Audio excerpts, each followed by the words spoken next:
SIR Rajasthan में हो रहा है, तो क्या लग रहा है कि राजस्थान में भी 28 में चुनाव है, 2028 में, तो क्या लग रहा है कि एसआईआर में खेला हो सकता है? राजस्थान में उपचुनाव में आप लोग जीते हैं, तो क्या लगता है कि यहाँ कुछ गड़बड़ी नहीं दिखाई दी? जो हालात पैदा हुए हैं देश में, हरियाणा, महाराष्ट्र, बिहार, लग रहा है कि चुनाव आयोग निश्चित तौर पर बीजेपी के एजेंट के रूप में काम कर रहा है। ज्ञानेश कुमार खुद बीजेपी के एजेंट के रूप में काम कर रहा है। बड़ा आरोप ज्ञानेश कुमार पर लग रहा है देश में। क्या लग रहा है कि वाकई या तो कांग्रेस की कुछ कमियां रही हैं या कहीं कुछ खेल हुआ है? आज चुनाव हार हुई है तो उस कमी को मान रहे हैं।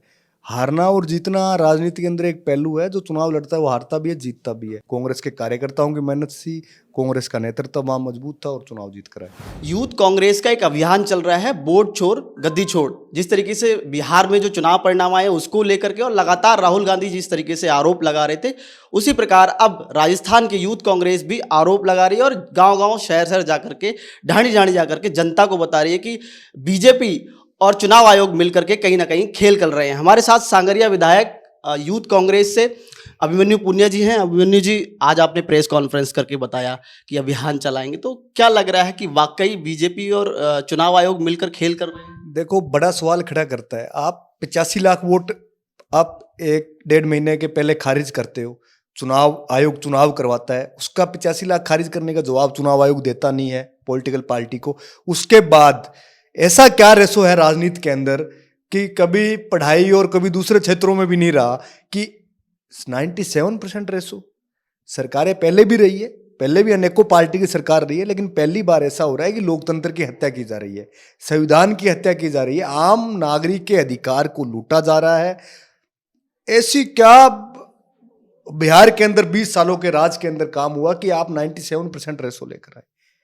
सरकारें पहले भी रही होगी, लेकिन जो हालात पैदा थे उसके अंदर जिम्मेदारियां थी, हमारे को भी जिम्मेदारियां थी। जो जिलों में हालात थे, कभी ऐसी व्यवस्था नहीं थी। मीडिया के साथी भी कहते थे कि इस बार फाइट है, सरकार आ सकती है, लेकिन देखने को आपको मिल रहा है जो हालात पैदा हुए हैं देश में, हरियाणा, महाराष्ट्र, बिहार, लग रहा है कि चुनाव आयोग निश्चित तौर पर बीजेपी के एजेंट के रूप में काम कर रहा है। ज्ञानेश कुमार खुद बीजेपी के एजेंट के रूप में काम कर रहा है। बड़ा आरोप ज्ञानेश कुमार पर लग रहा है देश में। ज्ञानेश कुमार जी को जवाब देना चाहिए। क्यों नहीं जवाब दे रहे? आप डिजिटल प्रक्रिया को खत्म कर रहे हो। देश में डिजिटल क्रांति कहते हैं कि हम भाजपा लेकर आई, आप क्यों 1 महीने के अंदर जहां वोट डाले जा रहे हैं उसको कैंसिल करने का काम कर रहे हो? हम जवाब मांग रहे हैं, हम मांग रहे हैं कि हमें ब्रीफिंग चाहिए, 1 महीने की वीडियोग्राफी चाहिए, क्यों नहीं दी जा रही?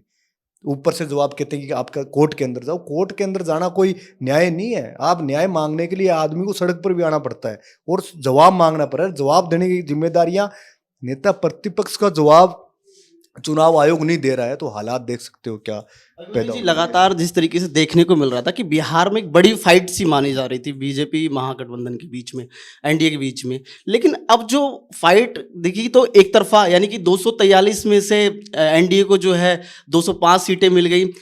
क्या लग रहा है कि वाकई या तो कांग्रेस की कुछ कमियां रही हैं या कहीं कुछ खेल हुआ है? देखो, कांग्रेस तो वहां गठबंधन में था, आरजेडी प्रमुख मतलब महागठबंधन में था, लेकिन जो हालात मैं कह रहा हूँ, ये पहली बार बड़ा सवाल है कि 101 सीट देते और 95 और 96 जीत रहे हैं।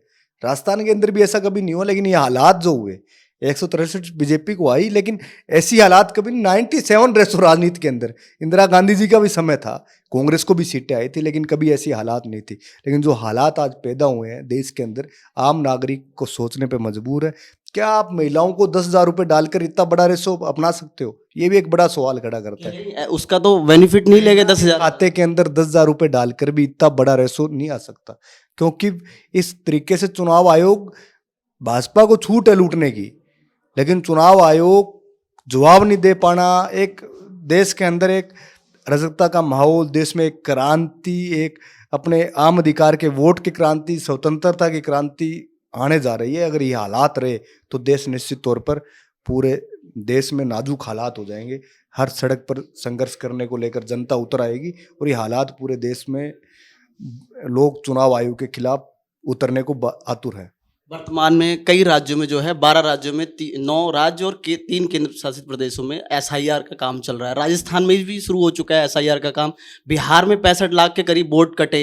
एसआईआर राजस्थान में हो रहा है, तो क्या लग रहा है कि राजस्थान में भी 28 में चुनाव है, 2028 में, तो क्या लग रहा है कि एसआईआर में खेला हो सकता है? देखो, राजस्थान के अंदर एसआईआर को लेकर सचेत होने की जरूरत है और बिल्कुल खेला हो सकता है। मैं ये नहीं कह रहा कि वोट किसके काटे जा रहे हैं। वोट आप ये आप एक बात समझिए, जो झुग्गी झोपड़ियों में रह रहे हैं उनके आप वोट काटने का काम कर रहे हो।